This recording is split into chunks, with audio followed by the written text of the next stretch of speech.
Nanging ki mungsuhku jaman semono Bratasena. Wah, Danduncana ya ora tedeng aling-aling Danduncana. Ayo. Kentekan bala karepmu kowe arep apa? Bratasena, aja bungah-bungah, aja seneng-seneng. Satriya kuwi yen to golek kamukten bedah utha mboyong putri Banda Ratu ketokno jiwa kasatriyanmu nadyan kakangku Kakang Yudhistira wis teluk lawan kakangmu si Puntadewa tak Suparta Rama Granti Tantripala kabeh wis bali marang papane nanging Danduncana ora sudi aku teluk karo para Pandhawa yen kowe arep kepengin antuk kamukten negara Kendraprastha. Ayo tebusen kanthi jiwa kaprawiran. Besok wani saiki wani. Maju para ngarsa ganjur pecah dasmu kowe.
hati-hati. Wah!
Jaya Mrata imbang-imbang ana aku nalika semana kowe gawe kacintrakane Bratasena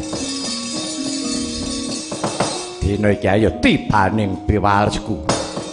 Aduh Raden, ya aku ngrumangsane luput Raden. Aku weya dawuh pangandikane Pukulun Janjang Bathara Indra. Dina iki aku wis pitaya yen to Pandhawa ingkang dinuta dadi utusaning adil ambuka katentreman ambuka negara Indraprastha ya mung Raden Bratasena sakadang.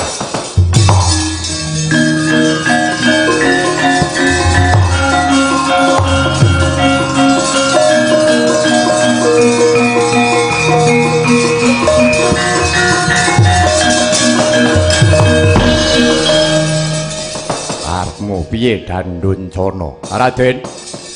Ya yen pancen kowe bisa nyampurnake aku sampurnana aku patenana aku ora wenang mateni karo kuwi nadyan to iki Gandharwa nanging diparingi urip karo Gusti kang akarya jagat.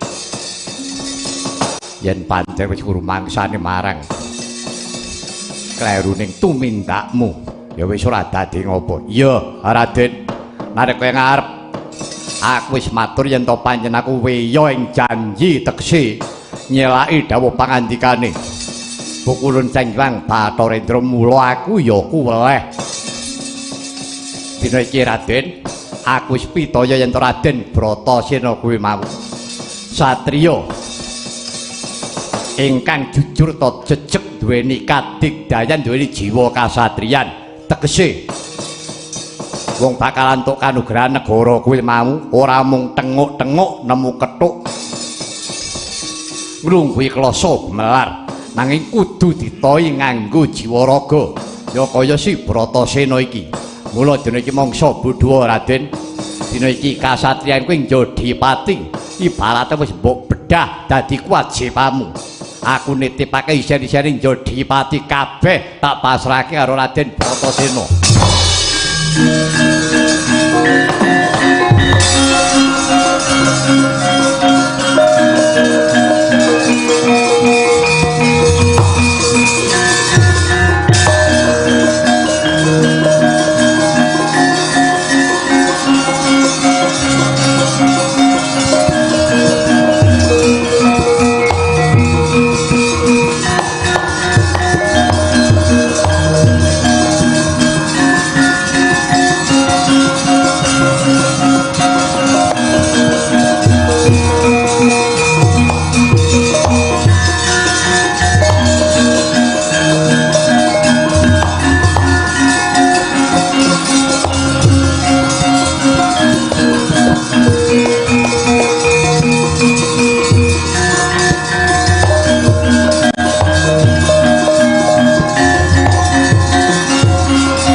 Jagat Dewa Bathara ya jagat pangestu Kara Ngger putuku para Pandhawa.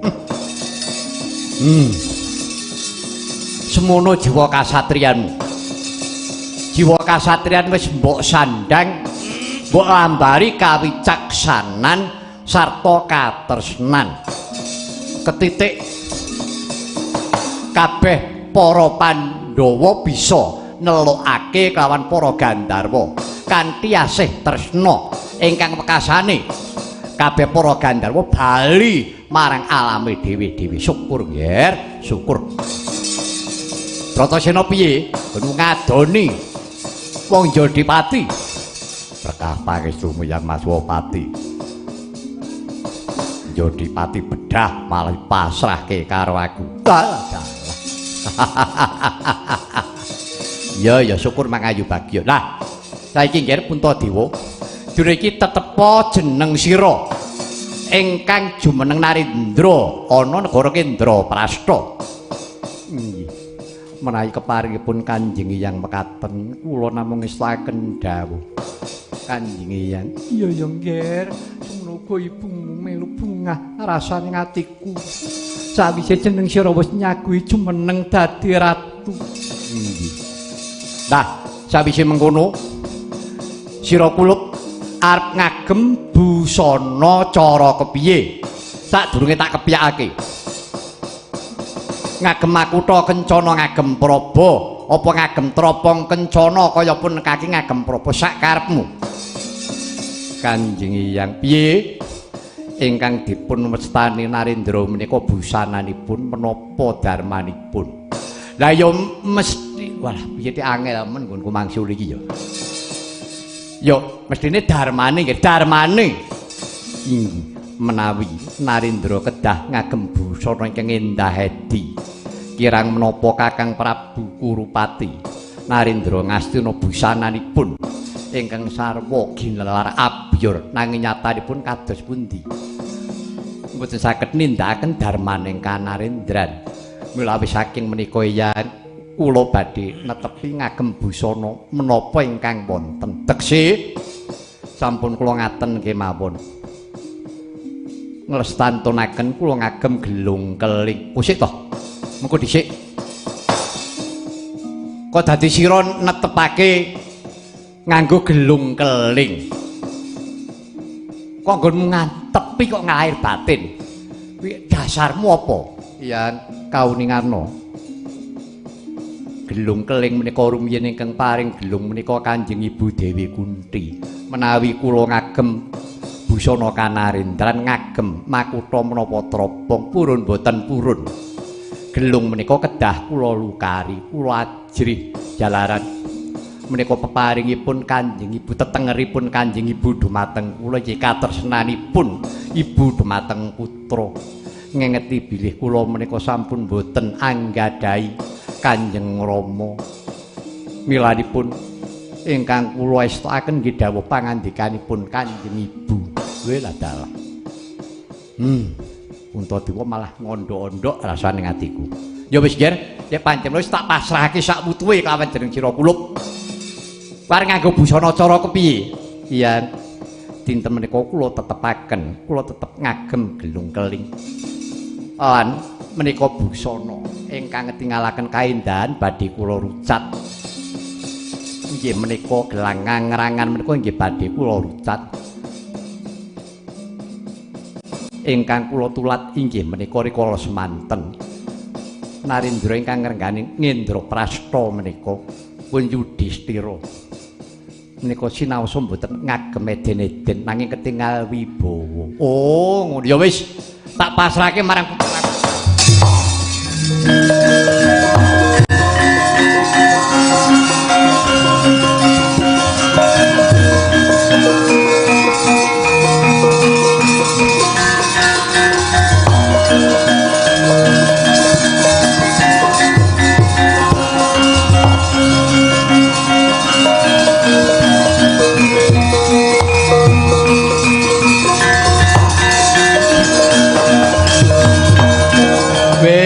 Dalah.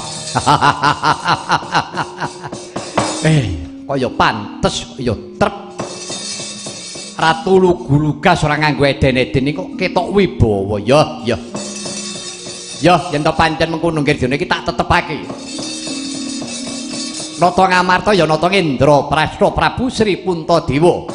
Ya Darmakusuma ya Prabu Yudhistira nunggak semi kelawan jenenge Gandharwa nguni.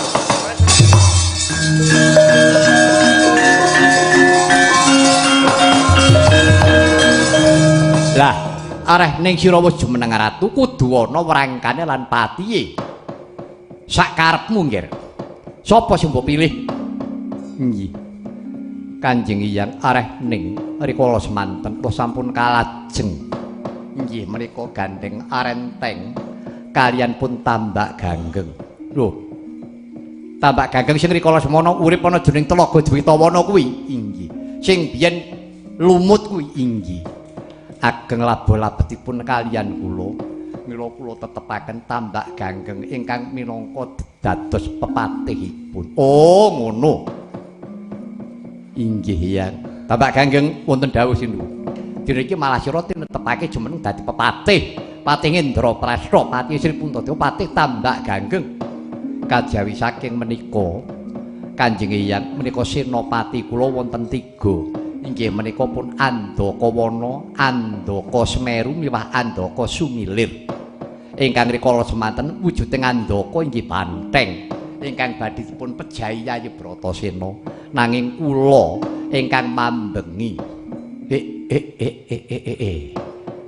Dadi kaya ngono kuwi to critane. Inggih Kanjeng. Ya, ya, ya. Pun kake wis netepake. Ayo arep dikaya ngopo? Lah ya iki sing marai jejeg, sing marai kuat negara Ngamarta ya Ngendraprasta. Senopatine padha tulus-tulus sing bebuden.